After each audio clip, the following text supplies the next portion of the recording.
សូមមកបង្ហាញជាមួយនឹងតួម៉ូតូអាស៊ីរ៉ូដែលគាត់រៀបជាមួយនឹងគ្រឿងដឹកធ្ងន់ខាងប្អូនតែម្ដងហើយឥឡូវនេះនាងខ្ញុំសូមមកបង្ហាញជាមួយនឹងគ្រឿងខាងក្រោមរបស់យើងសិន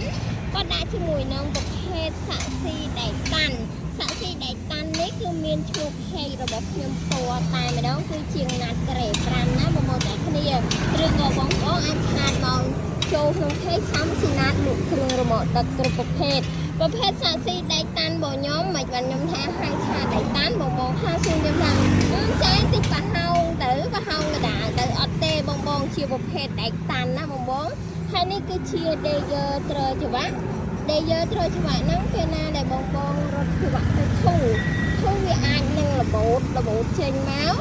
វាបងប្អូនចុះទួឬក៏ឡើងទួធ្វើដំណើរតាមផ្លូវគឺពិបាកមែនតើសម្រាប់បងប្អូនដែលប្រើរ៉ឺម៉កដឹកធ្ងន់អញ្ចឹងអានេះគឺវាត្រើគឺវាអាចនឹងងាយជ្រុះទេបងប្អូនតែគ្នាគឺបីច្បាក់ធូក៏អាចជ្រុះចេញពីមញងរបស់យើងដែរហើយខាងនេះគឺខ្ញុំមានផ្សាយជាមួយនឹងសាក់ស៊ីដើម្បីពេលដែលច្បាក់យើងធូជ្រុះអីគឺវាអាចគៀបចូលជាមួយនឹងមញងពិបាកដោះ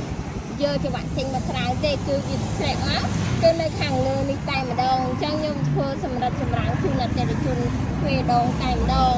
ហើយនេះគឺផ្លូវ25លីហៅថាកង់យ៉ាក់បែក5ឡានផ្លូវ25លីណាបងប្អូនតែគ្នាសូម្បីតែកតុយត្រីក៏ខ្ញុំប្រើប្រឡង16លីខ្ចៅ12ត្រួតតែម្ដងណាបងប្អូនតែគ្នាហើយតួម៉ូតូនេះគឺតួម៉ូតូភ្ញៀវទេដែលគាត់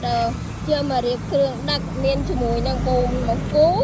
ហើយនេះគឺការអបតួរបស់យើងអបតួបងប្អូនដែលជាខ្វែងគឺអត់ទៅជាណានគឺដឹងហើយគឺខ្ញុំអបប្រើជាមួយនឹងខ្យល់ផ្លុំមួយជុំវិញតែម្ដងហើយនេះគឺលេខ Telegram មកមើលជាមួយនឹងក្បាលតពួកនេះគឺជាប្រភេទក្បាលតពួកដែលប្រភេទក្បាលតពួកបត់គឺយើងអាចប្រើជាមួយនឹងដៃតទៅយើងបត់ហើយខាងនេះវាបដាងនេះគឺយើងប្រើជាមួយនឹងប្រើប្រេងបាញ់បញ្ចូលតែម្ដងគឺងាយស្រួលបងប្អូនតែ